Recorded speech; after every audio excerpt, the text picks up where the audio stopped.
Assalamualaikum warahmatullahi wabarakatuh. Alhamdulillahi wa kafa. Wassalatu wassalamu ala rasulillahil mustafa wa ala alihi wa sahbihi wa man wafa. Amma ba'd. Faya ibadallah, usi nafsi wa iyyakum bitaqwallahi faqad fazal muttaqun. Fala tamutunna illa wa antum muslimun. Faqala ta'ala: Ya ayyuhalladzina amanu taqullaha haqqa tuqatih wa la tamutunna illa wa antum muslimun. Wa qala ya ayyuhan nasu ittaqu rabbakumul ladzi khalaqakum min nafsin wahidah wa khalaqa minha zawjaha wa batha minhuma rijalan katsiran wa nisaa'a wattaqullaha alladzi tasaaluna bihi wal arham innallaha kana 'alaikum raqiba. Bismillah. Wudu yang tidak boros. Dalilnya kita turunkan satu. Kita ambil dari Al-Quran dulu. Pertama, Quran surah ke-5 Al-Maidah ayat yang ke-6, posisi paling kiri sebelah atas. Kemudian kaitan ini nanti ditafsir di Al-Baqarah, Quran surah kedua ayat 222, paling kanan di pertengahan, di ujung ayatnya. 3. Kita ambil turunan ini, kemudian ke boros dulu, Quran surah ke-7 ayat 31. Kemudian kita turunkan lagi pada aspek ampunannya, Quran surah ke-3 ayat ke-31. Puncak paling tingginya kita ambil di Quran surah ke-39 Az-Zumar ayat 53. Ini serangkai caranya, sunnah Nabi. Kita ambil hadisnya. Pertama, hadis riwayat Ibnu Umar dalam Sahih Muslim. Nomor hadis kita ambil dulu yang 224. Kemudian hadis riwayat Muslim terkait dengan hukum di 225. Caranya kita ambil hadis riwayat Al-Bukhari yang cara spesifik dulu. Nomor hadis 744. Detil yang ini kita temukan juga di hadis riwayat Muslim dulu. Kita ambil nomor hadis 246. Ini pun ditemukan di Al-Bukhari, hadis riwayat Al-Bukhari. Nomor hadis 136. Ini riwayat Utsman bin Affan radhiyallahu taala anhu. Yang ini 744 ditemukan juga di hadis riwayat Muslim. Nomor hadis 397 riwayat Abu Hurairah radhiyallahu taala anhu. Kisahnya ada di kitab Subulus Salam karangan Imam As-San'ani yang berbahasa Arab di jilid kedua halaman 31. Paragraf kedua posisi paling kanan sebelah atas di kitabnya. Kemudian kita turunkan yang ini lagi, hadis riwayat Muslim, esensinya terakhir, hikmahnya. Hadis 244. Ini ada turunan dari catatan Syekh Muhammad Nasiruddin Al-Albani di kitab Silsilah Al-Hadits As-Sahihah. Kata Syekh Muhammad Nasiruddin Al-Albani, nomor hadis 6048. Ya. Sampai di sini pelajaran kita insyaallah. Setannya, ada setan khusus menggoda orang wudu. Hati-hati. Nanti kita bahas ya. Mudah-mudahan cukup waktunya. Kita ambil dulu aspek setannya di Quran surah kedua ayat 168 paling kanan sebelah bawah. Setan itu tugasnya menggelincirkan. Quran surah kedua ayat ke-36 seperti menggelincirkan Adam. Janji kepada Allah untuk menggoda. Quran surah keempat ayat 119. Dia berasal dari iblis. Quran surah kedua ayat 34. Iblis asalnya dari jin. Quran surah ke-18 ayat ke-50. Dan jin tidak nampak. Itu masalahnya. Quran surah ke-15 ayat 27. Ya, ini materi kita. Waktu saya tinggal 15 menit lagi. Baik. Satu, kita mulai tentang wudu. Bapak Ibu sekalian, pertama, kita ambil ukuran dulu melalui definisi apa itu wudu. Sehingga dengan ukuran itu, kita bisa turunkan pada praktek dengan mudah. Wudu itu ada dua pemaknaan. Satu, pemaknaan secara bahasa. Kedua, pemaknaan secara tafsir bahasa. Jadi ada pengertian secara bahasa murni, ada pemaknaan secara tafsir bahasa yang diambil dari keterangan Al-Quran dan Hadis. Secara bahasa, wudu itu disebut dengan an-nadhafah, al-husnu wan-nadhafah. Bersih dan indah. Bersih dan indah secara bahasa. An-nadhafah, bersih dan indah.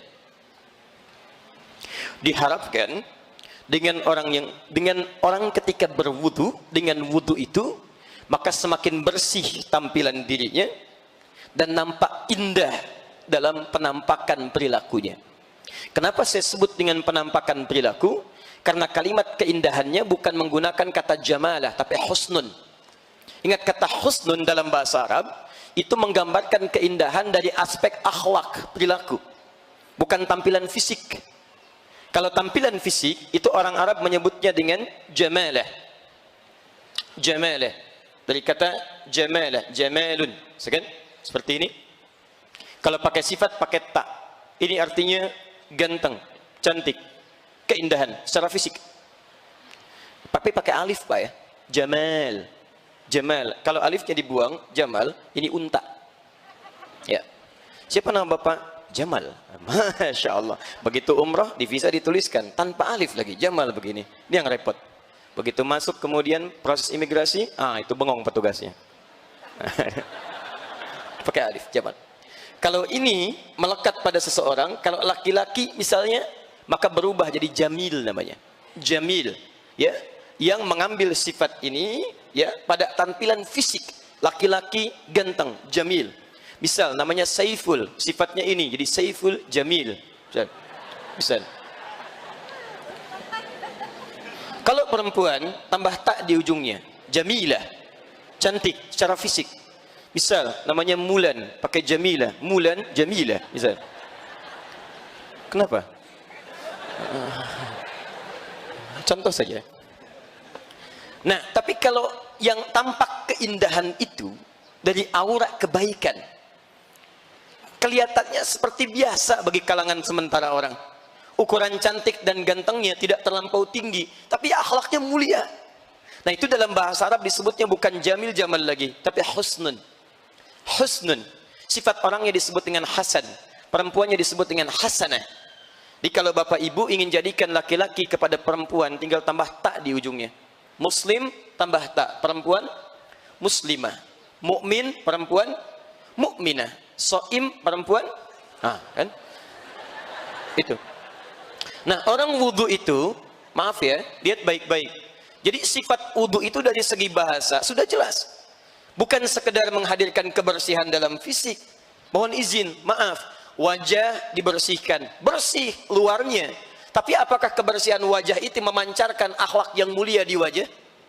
Kalau antum bersih wajahnya, tapi suram senyumnya, tidak ada akhlak kebaikan di wajahnya, ada yang salah dalam wudunya.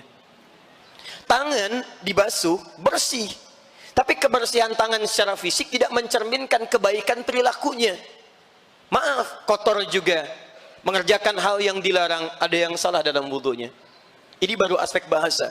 Karena itu, dalam penafsiran bahasa ini, oleh para ulama, kalimatnya dispesifikan. Apa kalimat yang bisa menggabungkan dua aspek ini? Dalam bahasa Arab ada satu istilah, namanya taharah. Taharah. Kalau sudah disebutkan taharah, maka keduanya menjadi satu. Kalau cuma nadhafah, itu bersih luarnya. bersih luarnya. Pernah dengar kalimat ini? An-nadhafatu minal iman. Kebersihan sebagian daripada iman. Itu hadis palsu. Ya. Saking palsunya, di kitab hadis palsu pun tidak ditemukan. Orangnya disebut dengan nadhif. Ini, nadhafah. Ya. Hati-hati, ini walaupun sederhana, ini penting. Saking pentingnya, ini spidol susah menuliskan. Mau habis tuh tintanya. Nah, jadi fokus teman-teman, lihat baik-baik. Ini memang agak banyak yang aneh sekarang ya. Spidol sulit mengulas. Air sampai habis saking pentingnya tuh. Cuman gelasnya. Baik, alhamdulillah. Biasa. Lihat, fokus ini. Jadi kalau disebutkan nadhafah, itu cuman luarnya. Antum kalau ingin bersih-bersih luar, jangankan orang Islam, non-muslim juga bisa mengerjakan itu. Anda bersihkan tangan, yang lain bersihkan tangan. Anda bersihkan wajah, yang lain cuci muka. Apa bedanya Anda dengan yang lain? Karena itu dirubah pengertiannya, diarahkan pada petunjuk yang benar. Wudu itu tidak sekedar menjadikan kebersihan secara fisik, tapi juga ada makna taharah di sana. Taharah itu bersih luarnya, suci dalamnya. Itu poinnya, bersih dan suci. Karena itu kalau teman-teman membuka kitab fikih, dibuka dengan kalimat makna wudu, pengertian wudu, maka akan kata ini yang kita temukan, babut taharah, bab tentang taharah, tapi isinya wudu. Dari mana para ulama memutuskan kalimat taharah? Bukan sembarangan, dari keterangan Nabi SAW, tercantum dalam hadis riwayat Muslim nomor hadis 224. Ini riwayatnya Ibnu Umar, Abdullah bin Umar radhiyallahu taala anhuma, anaknya Umar bin Khattab. Kemudian yang kedua hadis riwayat Muslim nomor hadis 225, riwayatnya sahabat Abu Hurairah radhiyallahu taala anhu. Lihat kalimatnya. Yang pertama, qala Rasulullah sallallahu alaihi wasallam, la tuqbalu salatun min ghairi tuhurin wala sadaqatun min ghululin. Tidak akan pernah diterima salat seseorang tanpa bertaharah. Taharah yang dimaksudkan wudu. Nabi pun menyebut wudu dengan kata taharah. Artinya kalau ada seseorang salat tidak mengerjakan wudu dulu, maka salatnya tidak akan diterima oleh Allah Subhanahu wa taala. Khusyuk salatnya sampai menangis, Masya Allah. Bacaannya syahdu sampai salam. Cuman sayang enggak wudu. Ya. Maka salatnya tidak diterima oleh Allah Subhanahu wa taala. Tapi Anda mesti hati-hati. Hati-hati, nanti saya tunjukkan dalam praktek. Nabi menyebut dengan kata tuhurun, bukan nadhafatun. Artinya wudu ini tidak biasa. Jadi kalau Anda cuma basah-basah, tapi saat sholat perasaan Anda kotor, tidak bersih dengan basuhan wudunya, sholatnya pun akan bermasalah. Bahkan turun ayat Quran di sini. Fawailul lil musallin. Celaka orang sholat. Anda bisa bayangkan, orang sholat masih celaka, apalagi yang tidak sholat. Sholat masih celaka, apalagi yang tidak sholat. Tapi siapa yang celaka dari orang sholat itu? Bukan semua orang sholat. Alladzina hum an salatihim sahun, yang lalai dalam sholatnya. Apa bentuk lalainya? Alladzina hum yura'un, yang saat sholatnya ingin dilihat. Siapa yang lihat? Orang lain, bukan Allah. Emang dia aja yang bisa ke masjid, saya juga bisa. Nanti saya tunjukkan kepada dia. Jadi motivasi ke masjidnya bukan ingin sholat, ingin orang lain tahu bahwa saya pun bisa ke masjid. Nah ketika dia berangkat ke masjid, padahal dia wudhu, dia bersihkan, tapi sayang hanya membersihkan aspek luarnya, dalamnya kotor. Karena itu ketika dia sholat membawa sifat riya, itu yang bermasalah. Mohon izin Bu ya, Ibu hati-hati dengan sifat riya, sangat bahaya Pak. Riya itu selain menghadirkan dosa, sekaligus menghanyutkan amal seketika, habis seketika. Infak riya, habis. Haji, umrah riya, habis. Dalilnya Quran surah kedua ayat 264, paling kiri sebelah bawah. Ya ayyuhalladzina amanu la tubtilu shadaqatikum bil manni wal adza kalladzi yunfiqu malahu ri'a'an nas. Hei orang-orang beriman, jangan kamu gugurkan, batalkan amalan-amalan kebaikan yang telah engkau tenun dengan lelah. Satu disebut batal amalnya, gugur. Kalladzi yunfiqu malahu ri'a'an nas, seperti orang infak yang riya. Awas, perbuatan disebut dengan mengganggu dan merusak. Manna wal adza, itu merusak. Satu, gugur amal. Kedua, merusak sekaligus keadaan amal. Awas, hati-hati. Contohnya apa? Riya. Famathaluhu kamathali safwanin alaihi turabun fa'asabahu wabilun fatarakahu salda. Yang seperti itu habis seperti dihanyutkan air bah seketika. Batal, hanyut, habis, rusak. Wallahu la yahdil qaumal kafirin. Dan Allah tidak memberikan petunjuk kepada orang kafir, diserupakan dengan perbuatan orang kafir. Ya, nggak ada nilainya. Dan lebih capek daripada orang kafir. Orang kafir tidak sholat, nggak ada nilainya. Antum sholat, nggak ada nilainya. Lebih capek kan? Makanya Allah beri petunjuk, lelah, capek. Ini musim-musim umrah nih, jangan sampai muncul ria.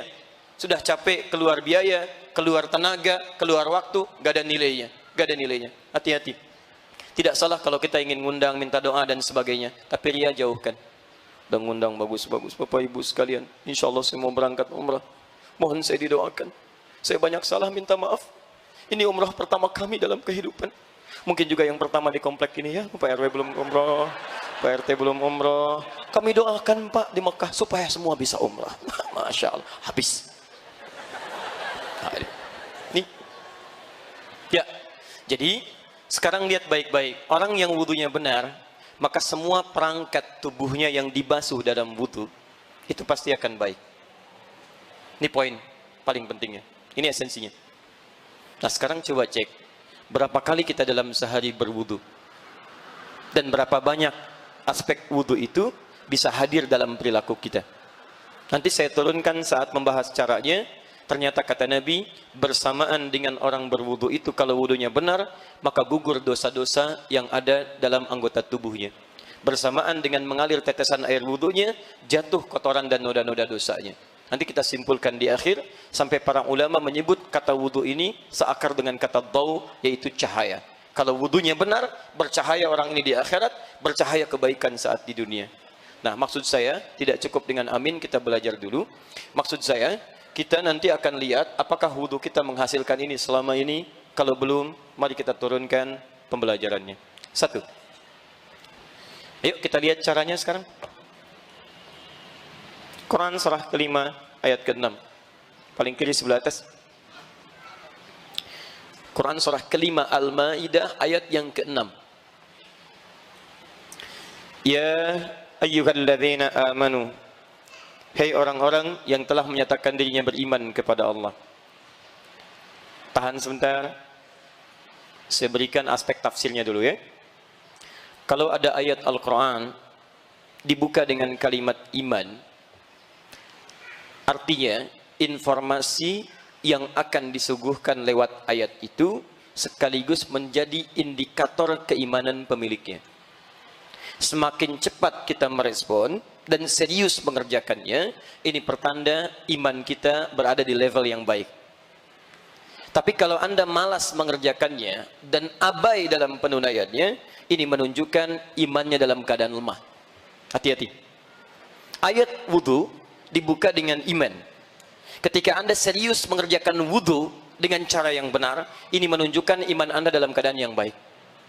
Tapi kalau Anda abai, ya, asal saja, kemudian basuh saja, basah saja, tak peduli dengan cara kebaikan-kebaikan dalam mengerjakannya, ini menunjukkan iman kita sedang di bawah standar yang baik. Jelas? Taib. Mari kita teruskan. Ya ayyuhalladzina amanu, ai orang-orang telah menyatakan dirinya beriman kepada Allah. Idza qumtum ilas shalah. Kalau Anda ingin menyempurnakan salat. Kalimat kumtum, aqama, yuqimu, aqimu, aqim, yuqimuna, artinya sempurna. Dan kalimat salat umumnya dibuka dengan kalimat aqama yuqimu. Salat pertama Al-Baqarah ayat 3, paling kiri sebelah atas. Alladzina yu'minuna bil ghaib wa yuqimunas shalah. Ayat 43, wa aqimus shalah. Quran surah 11 ayat 114, wa aqimis shalah. Quran surah 17 ayat ke-78, aqimis shalah. Quran surah ke-29 ayat 45, wa aqimis shalah. Innas salata tanha 'anil fahsya'i wal munkar. Aqim, aqama, yuqimu, yuqimun. Makanya sebelum kita salat, diadakanlah kemudian iqamah. Iqamah itu bukan tanda dimulai salat, salah satu maknanya. Kalau tanda awal salat itu azan. Iqamah itu isyarat kepada kita agar bersiap-siap menyempurnakan salat kita. Dia bukan sekedar ada, ayo siap-siap salat, bukan sekedar itu. Makna lebih dalamnya, hei sekarang salat akan dimulai. Ayo siap-siap, sempurnakan. Jangan sampai salat kita gagal di hadapan Allah Subhanahu wa taala. Makanya disebutkan iqamah. Orang kita menyingkat dengan qomat. Ya, qomat itu Kalau orang Arab gak kenal Bu, ya Pak, itu singkatan orang kita, orang Indonesia. Orang kita tuh luar biasa, singkatannya kadang-kadang lebih dalam daripada orang Arab. Di Arab ada singkatan, ada. Bahkan kalimat-kalimat dalam istilah ada singkatan. La haula wa la quwwata illa billah hauqala. Allahu Akbar, takbir. Alhamdulillah, tahmid. Bahkan ayat Al-Quran itu ada istilah singkatannya. Alhamdulillahi Rabbil Alamin, hamdalah. Bismillahirrahmanirrahim, basmalah. Ada. Saya sudah 8:30 ya. Mari kita tutup dulu sesi ini dengan sama-sama mengucapkan hamdalah. Hamdalah. Bukan. Alhamdulillahi Rabbil Alamin. Ada singkatan. Cuma kadang orang-orang kita kalau menyingkat itu lebih dalam. Ujungnya bisa disingkat. Ya, ujungnya. Ambil ujung, sebutkan. Saya olahraga di Timur Tengah. Misal main bola aja ikut-ikutan gitu. Sekedar ikut. Itu kalau orang Arab minta dioper, sebut namanya lengkap. Abdurrahman bawa bola. Abdurrahman Allah ta'ala wazza'. Oper sini oper. Saya bawa bola. Wallahi adi oper. Wazza' ta'ala. Orang kita tidak. Abdurrahman man. Wazza' oper. Adi di. Qomat iqamat. Qomat. Masih beruntung bukan mat. Qomat. Nah, iqamat itu asalnya bukan sekedar kalimat tapi siap-siap menunaikan salat. Nah, ayat wudu dibuka dengan kesempurnaan salat. Idza qumtum ila shalah. Kalau ingin salat Anda sempurna. Kata para pakar tafsir, ayat ini terkesan memberikan isyarat bahwa wudu atau kesempurnaan wudu terkorelasikan dengan kesempurnaan salat. Artinya orang yang tidak sempurna wudunya, maka bisa dipastikan salatnya pun tidak akan sempurna. Jelas ya? Baik. Dari mana Ustaz tahu keterangannya? Tafsir dari Nabi sallallahu alaihi wasallam di hadis riwayat Al-Bukhari nomor hadis 744, di hadis Muslim nomor hadis 397, keterangan di kitab Subulus Salam jilid yang kedua halaman 31. Hadisnya dikisahkan oleh sahabat Abu Hurairah radhiyallahu taala anhu. Kisahnya dialami oleh seorang bernama Khalad bin Rafi' Az-Zuraiqi. Demikian kisahnya. Qala, sahabat menyampaikan, bima makna, ja'a rajulun ila Nabi sallallahu alaihi wasallam. Datang seorang lelaki kepada Nabi sallallahu alaihi wasallam. Namanya Khalad bin Rafi' Az-Zuraiqi. Fadakhala ila al-Masjid Nabawi. Dia masuk ke Masjid Nabi. Fasalla bi janbin Nabi sallallahu alaihi wasallam. Maka dia salat di samping Nabi sallallahu alaihi wasallam. Ilustrasinya demikian. Wan nabiyyu fi nahiyatin ukhra min al-masjid. Dan Nabi di sisi lain di masjid. Jadi ini orangnya salat, ini Nabi posisi di sini. Falamma sallama yaminan wa shamala, tatkala selesai salatnya, dia salam ke kanan dan ke kiri. Thumma atan nabiyya sallallahu alaihi wasallam. Dia mendatangi Nabi sallallahu alaihi wasallam. Faqala assalamu alayka ya Rasulullah. Dia berkata assalamu alayka ya Rasulullah. Faqala lahu Rasulullah sallallahu alaihi wasallam. Maka menjawab kepadanya Rasulullah sallallahu alaihi wasallam, wa alaikas salam wa rahmatullah. Wa alaikassalam wa rahmatullah, irji' salli fa innaka lam tusalli. Silahkan Anda salat lagi karena Anda belum salat. Padahal sudah salam. Fa'ada salatahu 3 maratin. Maka dia mengulang salatnya sampai 3 kali. Faqala lahu an-nabiy sallallahu alaihi wasallam mithla ma kana. Namun Nabi tetap mengulang kalimat serupa. Anda salat lagi karena Anda belum salat. Anda bisa bayangkan, sudah 3 kali salat. Orang ini sahabat, salat dekat Nabi di masjid Nabi. Kata Nabi setelah salam, Anda belum salat. Faqala, maka dia berkata, ya Rasulullah, ma uhsinu ghairah. Ya Rasulullah, saya enggak bisa lebih baik lagi daripada yang tadi. Alimni, tolong ajarkan saya. Nah, ketika Nabi mendengar kalimat itu, maka beliau kemudian bersabda, faqala idza qumta ila shalah. Kalau salat kamu ingin sempurna. Lihat ibu bapak sekalian, kalau tidak penting masalah ini, mustahil Nabi meminta mengulang.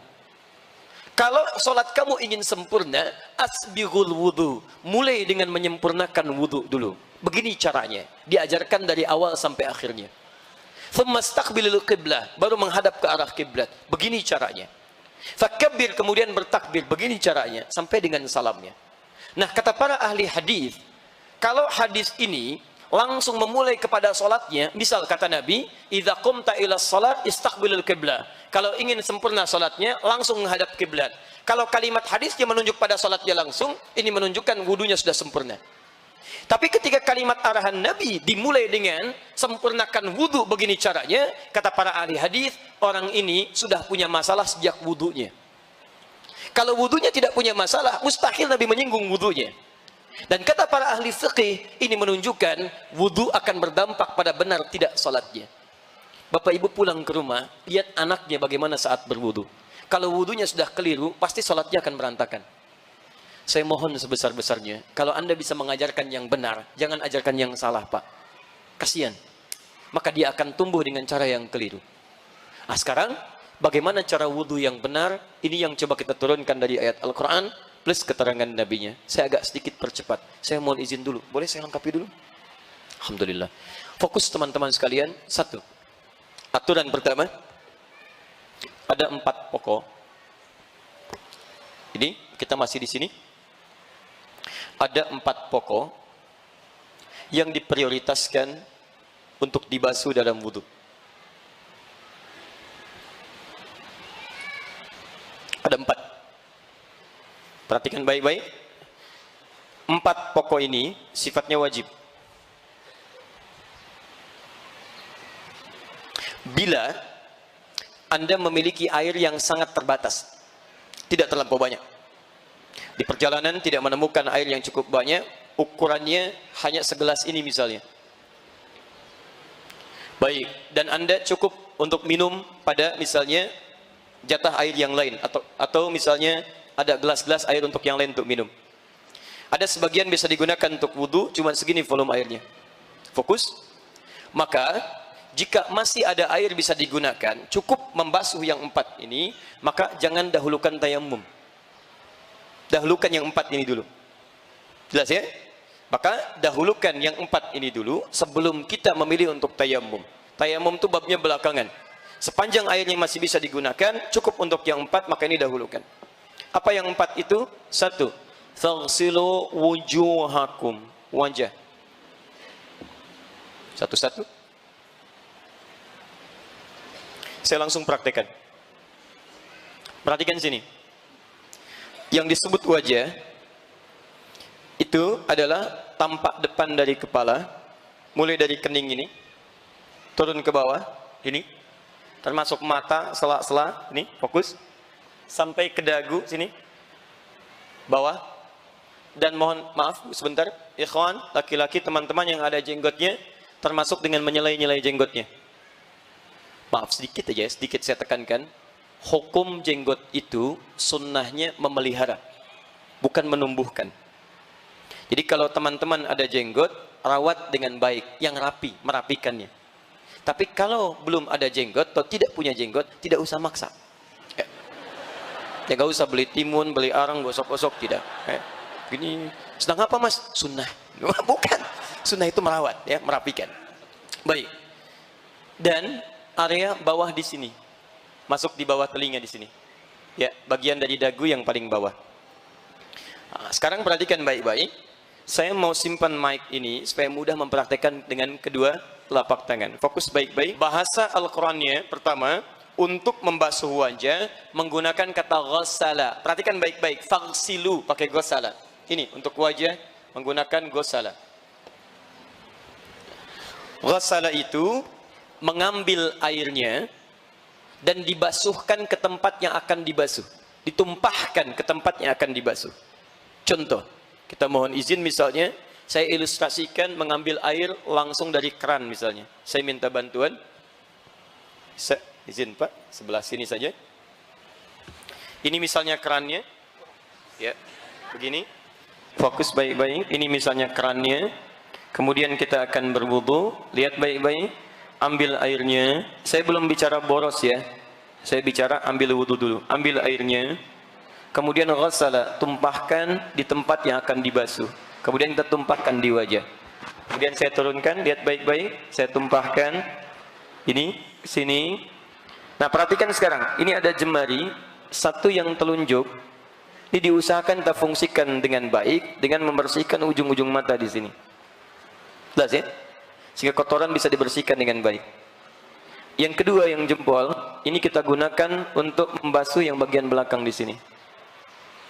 Ya, diambil airnya, tumpahkan di wajah seperti ini. Kemudian basuh yang belakangnya. Yang ada jenggot kita kemudian selai-selai. Paham ya? Baik. Berapa kali? Nah, lihat baik-baik. 3 itu adalah batas maksimal. Bila sekiranya basuhan pertama dan kedua itu dirasa belum sepenuhnya menjangkau bagian tubuh yang harus dibasuh. Kalau pertama satu kali saja misal kita rasakan sudah sampai keseluruhan terbasuh, maka itu bisa dianggap cukup. Jelas ya? Jika dirasakan belum cukup, tambah yang kedua. Atau jika kita ingin lebihkan kebaikannya sampai yang ketiga, itu tidak ada masalah. Dan Nabi pernah berwudu dengan dua kali. Tidak ada masalah di situ. Jelas? Tapi jangan sampai 4 dan seterusnya. Karena hadisnya mengatakan, "Faman zada faqad 'asa Abul Qasim." Siapa yang sengaja menambahkan, melebihkan sehingga muncul aspek boros di situ pada air, dia telah melawan Nabi sallallahu alaihi wasallam, bermaksiat kepada Nabi. Paham sampai sini? Baik. Sekarang ini baru bagian yang pertama.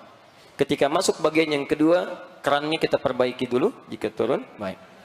Seperti ini. Baik. Yang kedua, setelah wajah, wa aydiyakum ilal marafiq. Tangan sampai siku. Bapak boleh duduk sebentar supaya tidak capek. Sekarang perhatikan sini. Mana tangan? Dia. Lihat baik-baik Bu ya, Pak ya. Di dalam fikih itu beda kalimatnya dengan pengucapan kalimat biasa. Kalau kalimat biasa disebutkan tangan itu disebut dengan yadun, yad. Dari sini ujung finger, jari-jari sampai ke sini. Ujung sini, dekat ke bahu. Ini tangan, yad bahasa Arabnya, yad. Tapi kalau Anda nanti membaca dalam fikih, Masya Allah, diksi Al-Quran dan hadis itu spesifik ketika memerintahkan kita untuk mengerjakan sesuatu dengan tangan. Nah, akan disebutkan bagian fungsi-fungsi dan batasnya. Contoh, ini yadun sampai sini. Tapi kalau sampai sini, ini mirfaq namanya, siku. Jamaknya marofik. Kalau sampai sini, ini sa'id namanya, lengan. Kalau sampai sini, pergelangan, ini rusghun namanya. Kalau yang ini saja, ini kaffun namanya. Kalau yang ini saja, ini asabi' namanya. Kenapa saya terangkan kalimat-kalimat ini? Karena nanti kalau dalam fungsi fikih ibadah, itu akan spesifik disebutkan batas-batasnya. Misal, Anda sholat bertakbir. An-Nasa'i nomor hadis 886. Fawada'a yadahul yumna alal yusra. Yadnya kaf. Maka letakkan telapak tangannya yang kanan di punggung yang kirinya. Letakkan di dada. Jadi begitu mengangkat, Allahu Akbar. Batasnya di sini. Boleh kata Nabi, rusghun, pergelangan ketemu pergelangan. Jadi di sini boleh, di sini juga. Pergelangan kanan bertemu pergelangan kiri di sini. Tapi mohon maaf ya, kalimatnya pakai fa. Fa itu cepat. Allahu Akbar. Bukan diukur. Allah. Amin. Boleh sa'id ke sini. Boleh sampai sini. Tapi dilarang mirfaq sampai sini. Ini dilarang oleh Nabi. Jangan bertakbir seperti orang sombong. Jangan bersedekap seperti orang sombong kata Nabi. Ini cuma kiasan. Dilarang kita sampai ke sini, sampai sini saja. Ya, kan kalau sedang ada proyek. Ini ya. Ini nggak boleh dibawa dalam sholat, ya. Baik, jadi cuma sampai sini saja. Jelas ya? Baik. Fokus. Wudu batasnya hanya sampai sini. Marafik. Ya, marafik hanya sampai sini. Sekalipun dilebihkan, tidak boleh berlebihan sampai sini misalnya. Ya. Melebihkan sedikit dari sini untuk memastikan jangkauan semua sampai siku kena. Bukan ingin sekedar lebih lewat, bukan. Ya, jadi batasnya sampai siku. Dan lihat bahasa Qur'annya menggunakan ila. Ila itu harful goyah, memulai sesuatu sampai tujuannya, bukan dari tujuan ke asal, tapi dari asal ke tujuan. Kata Quran, basuh tangan sampai siku, asal tujuan, bukan tujuan ke asal. Jadi ketika kerannya kemudian mulai akan kita basuh, ya, lihat dengan airnya, ambil air, ini asalnya tangan sampai siku. Airnya ambil, tumpahkan dari tangan sampai siku. Bukan siku ke tangan begini. Jadi bukan kerannya dibuka, sikunya dibeginikan. Ya, kalau aspek fikih yang benarnya itu diambil dari sini sampai ke sini. Ada yang berpendapat begini boleh, tapi saya kurang sepakat. Karena nanti dari sudut hikmah itu keluar dari tatanan hikmahnya. Dia yang paling baik, ambil dari ujung sini, tumpahkan ke sini, kemudian alirkan lagi ke bawah. Paham? Kanan selesai, kemudian kiri. 3. Ini yang dahsyat. Masuk yang ketiga, berubah dari kata ghasala menggunakan masah. 2. Siku Tiga, wamsahu, ini masaha, usap cikum kepala. Fokus. Lihat baik-baik. Yang ketiga, ru'us, jama' dari kata ra'sun, artinya kepala. Jadi bukan rambut. Ingat, kepala bukan rambut. Di sini keadilan Allah. Kalau yang disebutkan rambutnya, maka akan kesulitan bagi orang yang belum punya rambut. Masalah. Dan yang kedua, orang yang wudunya cuma mengusap rambutnya, maka wudunya dipandang tidak sah. Hati-hati teman-teman, ya, yang muda-muda ini banyak terlihat sudah rapi, bagus, pakai minyak juga rambutnya itu kan. Begitu wudu takut tumpah lagi atau acak-acakan lagi, cuma takut di sini gitu kan. Nah, itu wudunya tidak sah. Dampaknya salatnya pun tidak akan dihitung. Enggak bernilai salatnya. Maka yang dibasuh, diusap kepalanya. Ketika mengusap menggunakan masaha. Masaha itu bukan basuh tapi usap. Bedanya dengan yang pertama, kalau ghasala, ambil airnya, tumpahkan langsung. Ambil, tumpahkan langsung. Masaha tidak. Ambil airnya, kemudian kita tumpahkan dulu, baru kemudian kita usapkan pada apa yang akan diusap dari anggota wudu. Paham? Hebatnya, ini kalau bukan firman Allah. Mustahil kalimatnya begini. Mustahil. Ketika mengusap, tiba-tiba ditambah dengan ba. Wamsahu usikum. Ba. Wamsahu bi ru'usikum. Lihat ya. Allah bisa berfirman begini, wamsahu ru'usakum, bisa. Tapi kenapa menggunakan ba? Ini rahasia besarnya. Huruf ba dalam standar bahasa Arab itu setidaknya ada 14 makna. 14 arti. Nanti lihat di kitabnya Mughnil Labib an Kutubil A'arib karya Ibnu Hisham Al-Ansari dari halaman 25 sampai halaman 59. Disebutkan 14 makna dalam bahasa Arab. Ba dalam Bismillahirrahmanirrahim itu ba-nya punya makna sendiri. Ba dalam innamal a'malu binniyat, ba-nya punya makna sendiri. Ba dalam alaihissallahu bi ahkamil hakimin, ba-nya punya makna sendiri. Dan kenapa dalam ayat mengusap kepala menggunakan huruf ba? Setidaknya dari 14 itu ada 3 makna dari 14 itu. Satu, namanya istighraq. Istighraq itu artinya menunjuk pada sesuatu keseluruhan, luas pada umumnya.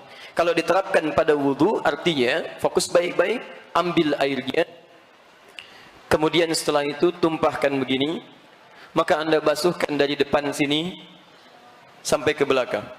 Ya. Nabi dikisahkan menerapkan bagian pertama ini, ambil hatta adbara. Adbara itu bagian belakang. Ambil, usap dari depan ke belakang. Boleh kalau ingin dibalikan ke depan tidak ada masalah. Yang penting dari depan sampai ke belakang, umumnya keseluruhan. Maka ini makna ba yang pertama. Ba yang kedua disebutkan at-tahdid, at-tab'id, at-tab'id ma'at tahdid. At-tab'id ma'at tahdid. Jangan terjebak dengan istilah, yang penting Bapak Ibu paham. At-tab'id ma'at tahdid, yaitu menunjuk pada sebagian tapi ada batas. Sebagian tapi ada batasnya. Kata para ulama, batasnya di sini ubun-ubun. Jadi kalau anda misalnya ingin berwudu kemudian mengusap bagian kepala, dalam kondisi tertentu anda usap bagian ini pun sampai ubun-ubun, sudah sah wudunya. Jelas ya? Yang ketiga adalah at-tab'id min duni tahdid. Sebagian tapi nggak ada batas. Yang penting masuk bagian kepala. Fokus. Ini kepala bukan? Ini kepala. Ini kepala. Yang penting masuk bagian kepala, kita usap, sudah sah wudunya. Apa hikmahnya kenapa menggunakan huruf ba di sini? Karena tidak dalam setiap kondisi kita bisa mengusap kepala keseluruhan. Antum punya masalah di kepalanya, misal ada qadarullah, misalnya ada musibah, luka di kepala, luka yang ini, maka bukan alasan bagi antum untuk tidak mengusap kepala. Boleh antum usap yang bagian sini. Itu sah wudunya. Dan hebatnya akhwat yang perempuan, tidak bisa ibu berwudu misalnya, misal dalam setiap keadaan yang longgar. Mungkin ada satu kondisi ibu akan berwudu, saat mengusap kepala hijab gak bisa dibuka. Maka sederhana sebetulnya, ambil airnya, tumpahkan, kepala bagian ini usap. Atau ambil bagian tertentu di kepala, itu sah hukumnya. Dan sepakat ulama fikih, nggak ada perbedaan di sini. Sepakat. Ya, jadi maaf, Nabi mengajarkan, sahabat mencontohkan, tabi'in mengikuti, ulama mengajarkan, semuanya sepakat. Nabi nyampaikan, sahabat sepakat, tabi'in sepakat, ulama sepakat. Ibu Rasul bukan, ya, sahabat bukan, tabi'in bukan, ulama bukan, tidak sepakat. Ibu yang kurang sehat, ya. Baik. Jelas ya? Maka ini faedahnya kenapa menggunakan huruf ba. Wah, bahasa Arab itu luar biasa. Alhamdulillah orang kita, orang Indonesia, ada yang raih doktor PhD di Al-Azhar hanya membahas huruf ba saja dalam ayat wudu. Ba dalam ayat wudu, huruf ba satu dapat doktor PhD. Silakan, masih ada huruf ta, huruf sampai ya. Nah, itu untuk kepala. Terakhir, yang keempat. Wa arjulakum ilal ka'bain. Perhatikan baik-baik. Allah mengembalikan harakat dari i ke a. Tadi wamsahu biru'usi i. Tapi ketika menyebut kaki kembali ke a. Wa arjulakum, ikut hukum sebelumnya. Ketika kalimatnya menggunakan a bukan i, berarti hukumnya diikutkan pada hukum yang awal. Wa aidiakum a, pakai a. Wa arjulakum a, berarti hukum membasuh kaki sama dengan hukum membasuh tangan. Artinya salah bukan masaha. Ini basuh kaki. Karena ghasala, maka prakteknya, mohon izin, mudah-mudahan teman-teman atau kamera bisa melihat dengan baik. Perhatikan baik-baik. Saya mohon izin barangkali saya berikan contoh begini. Maaf, kaki saya mengangkat sedikit lebih tinggi. Saya copot kaos kakinya. Perhatikan baik-baik. Yang basuh pertama, karena menggunakan ghasala, maka airnya diambil, ditumpahkan di kaki. Batas kakinya, mohon maafkan saya angkat agak tinggi ya supaya terlihat. Batas kakinya itu dari sini jemari bawah sampai ke pergelangan kaki di sini, mata kaki. Jelas ya? Baik, ini mata kaki sampai sini. Sampai mata kaki, ingat batasnya. Ini rijlun sampai sini, ini rukbatun, ini rusghun, mankab. Ini mata kaki, ini lutut, ini paha. Awas kenali baik-baik ya. Tadi kepala, tadi tangan ya, sampai ke kaki. Kepala, pundak, lutut. Sekarang masuk ke sini. Lihat sekarang. Lihat fokus. Cara membasuhnya, ambil, tumpahkan di tempat wudu, paling bagus bagi 3. 1, kita mulai dengan bagian pertama di jari-jari ini. Sela-sela. Kalau bisa antum selai-selai dulu, ambil, kemudian selai-selai dulu di sini. Ya, gunakan kelingking. Kenapa bukan jempol Ustaz? Kegedean. Udah, jangan banyak dibahas. Ini hati-hati dengan kotoran yang di sini. Ada di sela-sela yang jempol. Karena banyak orang bermasalah sampai diancam oleh Nabi. Ada orang yang diancam dengan siksa kubur karena sengaja meninggalkan kotoran di kakinya. Karena tidak sopan. Antum masuk ke sini pakai sepatu kotor, diterima nggak oleh DKM? Tidak. Antum menghadap Allah pakai kaki kotor. Kan tidak menyenangkan. Dan dia tahu itu kotor, cuman sengaja nggak dia basuh. Maka seakan-akan menghadirkan maksiat yang nyata di hadapan Allah Subhanahu Wa Taala dan diancam dengan hukuman yang besar. 1 di sini. Kedua, ambil air, tumpahkan lagi. Sab bagian belakang di sini, bagian belakang. Ketiga, ambil air keseluruhan, ratakan keseluruhannya. Ya, basuh keseluruhan. Selesai 4 ini. Paham? Baik, saya teruskan sebentar. Wah. Ini yang 4. Kita baru belajar cara. Nah, yang 4 ini diprioritaskan kalau kondisi airnya memang diduga cukup hanya membasuh yang 4 itu saja dan bisa digunakan.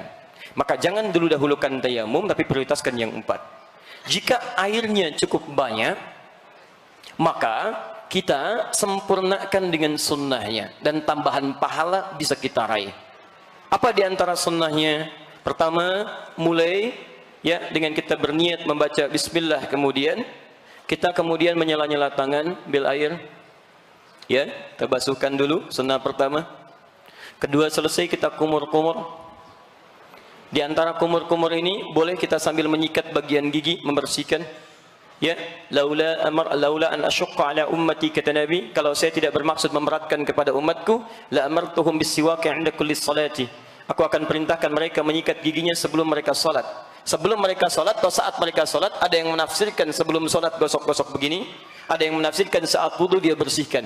Supaya sisa makanan yang menyelip di gigi itu bisa dihilangkan dengan cara digosok-gosok itu. Bisa menggunakan sikat gigi atau mungkin bagian dari jemari seperti ini. Paham ya? Baik, jadi ambil kumur-kumur, Nah, kemudian tumpahkan. Sunnah dari berkumur-kumur ini adalah yang kedua, menghirup ke hidung. Istinsyak namanya. Hirup sebagian airnya ke hidung, kemudian kita istinsyar, keluarkan kotorannya ya dari daerah hidung. Saya ulang, sunnah pertama ini basuh tangan, kedua kumur-kumur, ketiga hirup sebagian istinsyak, keempat keluarkan istinsyar. Sunnah selanjutnya, fokus baik-baik, telinga. Membasuh telinga. Ini caranya bisa langsung sekaligus dari kepala begini, turunkan kemudian ke telinga, boleh. Boleh juga setelah kepala ambil air lagi untuk membasuh telinga. Itu sah. Karena dua hadisnya ada dari satu sahabat yang sama, yaitu Utsman bin Affan radhiyallahu taala anhu. Posisinya ada di sini. Hadis Muslim hadis 246. Ya, boleh sampai di sini. Kemudian ke ujung kaki sudah selesai, kerjakan dengan tertib. Sunnah selanjutnya baru ditutup dengan doa. Dan di sini saya akan berhenti sejenak. Doa ini sunnah juga dalam wudu, diakhiri dengan doa. Pertanyaan saya, apa doanya? Doanya disebutkan di sini. Hadis Muslim hadis 244, juga ada di silsilah hadis as-sahihah karya Syekh Muhammad Nasruddin Al-Albani nomor hadis 6048. Saya bacakan doanya. Asyhadu an la ilaha illallah wa asyhadu anna Muhammadan Rasulullah. Teruskan, belum selesai. Allahumma ij'alni minat tawwabin waj'alni minal tahan sebentar. Perhatikan pertanyaan saya. Kita sering membaca doa ini, paham nggak dengan artinya? Sekarang perhatikan esensinya. Saya bacakan artinya. Allahumma ij'alni, ya Allah, mohon ya Allah, jadikan aku minat tawwabin, termasuk orang tobat. Anda kan baru wudu, kenapa doanya doa tobat? Kan yang kita kerjakan wudu. Kenapa saat baca doa, doanya selesai tobat? Ini yang saya maksudkan dengan taharah. Makanya Nabi menyebut dengan taharah. Bukankah tobat itu mengakui dosa yang pernah dilakukan, menyesalinya, dan berjanji akan meninggalkannya? Di orang wudu itu sebetulnya dia sedang bertobat dengan seluruh anggota tubuhnya. Makanya silahkan cek kenapa hikmahnya yang dibasuh dalam wudu itu umumnya anggota tubuh yang sering kita gunakan beraktivitas. Wajah dengan mata menatap, lisannya berbicara, kumur-kumur. Lihat tangan, ini yang menyentuh, megang macam-macam. Dari ujung jemari sampai ke sini, gerak.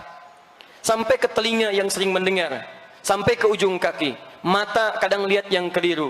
Lisan bicara yang salah. Tangan mengerjakan yang keliru. Kaki melangkah pada yang salah. Kadang-kadang sombong, kata Al-Quran. Mohon maaf, orang yang wudunya benar, itu saat dia berwudu, sebetulnya dia sedang bertobat. Jadi begitu Anda misal berkumur-kumur, itu bukan sekedar mengeluarkan kotoran fisik yang ada di lisan. Tapi kata Nabi, saat benar-benar dia, hadis Muslim hadis 246, saat benar-benar dia mengeluarkan air di mulutnya, bersama itu jatuhlah kotoran dosa-dosanya. Di Anda saat berkumur-kumur itu, coba ingat-ingat, ini salah apa lisan kita? Barangkali kita merasa baik, tapi orang lain menilai kita itu sering salah dengan lisan kita. Bicara yang tidak menyenangkan, sering mencela orang lain, kadang-kadang gibah, bicara yang tidak elok dalam kehidupan. Ini kan aneh, minimal 5 kali wudu. Kalau sekali wudu masih salah, barangkali agak wajar. Tapi kalau 5 kali dibasuh masih kotor juga, perlu berapa kali dibasuh lagi? Saya basuh tangan sekali, masih kotor, wajar lah, nggak kesentuh. 2 kali masih kotor, 3 kali agak kurang wajar, 5 kali dibasuh masih kotor juga. Antum butuh berapa basuhan lagi? Seharusnya orang yang berkumur minimal 5 kali dalam sehari itu bersih lisannya. Selesai. Tidak ada hubungan dengan dengan dusta lagi, berkata yang kotor lagi, kalimat yang tidak menyenangkan. Dimohon izin kalau ada setiap hari wudu lisannya kotor, ada yang salah dalam wudunya. Evaluasi. Sampai ke tangan digunakan untuk menulis. Kadang-kadang menulis yang tidak baik. Bikin status, menulis yang tidak benar, hoax, mencela orang lain. Atau Anda yang tanda tangan proyek yang tidak jelas. Katanya wudu. Bahkan baru wudu lagi. Masya Allah. Pak, ini ada proyek. Masya Allah, nilainya miliaran. Tapi sifatnya haram. Silakan Pak, tanda tangan. Sebentar ya, saya wudu dulu. Wudu dulu, Masya Allah. Habis wudu baru tanda tangan. Mustahil. Tangan yang dipakai taat, mustahil dipakai maksiat. Mustahil. Ini teman-teman mustahil itu.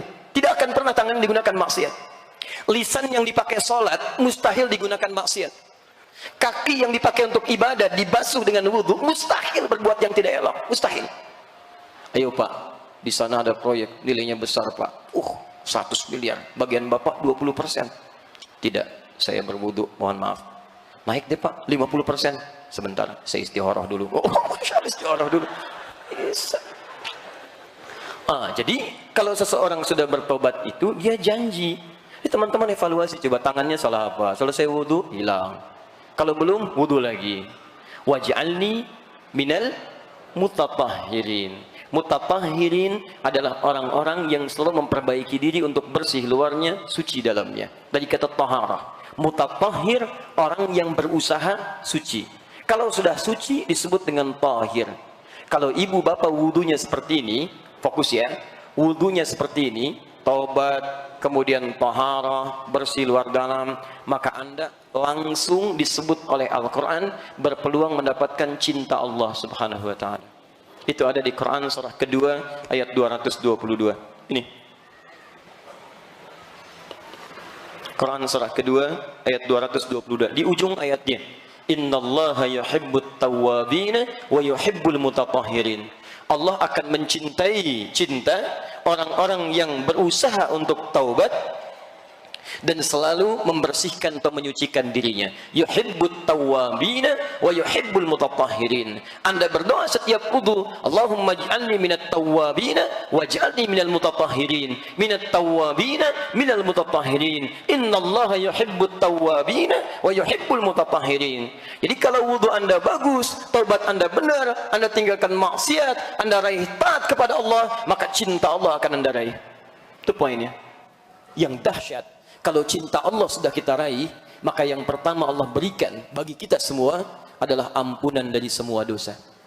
Semua dosa diampuni. Itu ada di Quran surah ketiga ayat 31. Dosa sebesar apapun, walaupun israf dalam dosa. Quran surah 39 ayat 53. Perhatikan rumusnya. Saya berakhir di sini. Qul, Quran surah 3 ayat 31. Qul in kuntum tuhibbunallaha fattabi'uni. Katakan Muhammad, jika kalian serius mencintai Allah, ikuti saya, ikuti Nabi. Di bagaimana Nabi beraktivitas dalam kehidupan, termasuk wudhunya ikut Nabi. Kalau Anda bisa melakukan itu, perhatikan, ini persamaannya. Perhatikan, yuhibbukumullah. Maka cinta Allah akan diberikan kepada Anda. Nah, saat Allah mencintai seorang hamba, apa yang diberikan? Wa yaghfir lakum dzunubakum. Maka Allah akan ampuni seluruh dosa-dosanya. Selesai. Jadi kalau kita wudunya benar, perbaiki wudu lagi, perbaiki wudu lagi, perbaiki wudu lagi, taubat, mutatahhir, Masya Allah.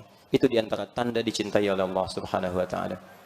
Jadi kalau Bapak Ibu ingin berusaha meraih cinta Allah, Anda dicintai pasangan hidup, bahagianya luar biasa. Kenapa tidak ada yang ingin dicintai oleh Allah subhanahu wa ta'ala? Ada yang tidak punya dosa di sini? Boleh angkat tangan? Yang sedikit? Yang banyak? Lalu saking banyaknya nggak bisa angkat tangan kan? Dan sekarang diberikan peluang untuk diampuni dosa, kenapa tidak kita raih? Bahkan israf. Israf itu dosa paling tinggi. Boros dalam dosa. Jadi semua pengen diraih. Kalau ini bohong saja, ini mencela saja, ini pukul saja. Kalau yang ini, kalau ada orang berbuat dosa belum dia kerjakan, kayaknya kurang. Mas, sudah pernah mukul orang? Belum saya. Tuh ada di sana. Mana? Datang. Oh, Masya Allah. Jadi kalau belum melakukan dosa, gatal tangannya. Tiba-tiba dia ingin kembali, maka ada jalan untuk kembali di Quran surah 39 ayat 53. Qul ya ibadiyalladzina asrafu ala anfusihim la taqnatu min rahmatillah. Hei, katakan Muhammad pada hamba-hamba Allah yang banyak dosanya berlebih, jangan putus asa dari rahmat Allah. Caranya salah satunya ini, taubat dan perbaiki dalam wudu. Jelas di sini? Baik, syaratnya tidak berlebihan juga dalam wudunya. Karena israf diantaranya bermakna berlebihan dalam menggunakan sesuatu, termasuk air wudhunya. Maka kami tutup dengan Quran surah ke-7 ayat 31. Ya bani Adam khudhu zinatakum 'inda kulli masjid. Hai anak cucu Adam, silahkan berikan tampilan terbaik saat ada panggilan dari masjid, maksudnya salat, kenakan yang terbaik, termasuk wudhu dengan baik. Wa kulu washrabu wa la tusrifu. Silahkan makan, minum, tapi jangan berlebihan.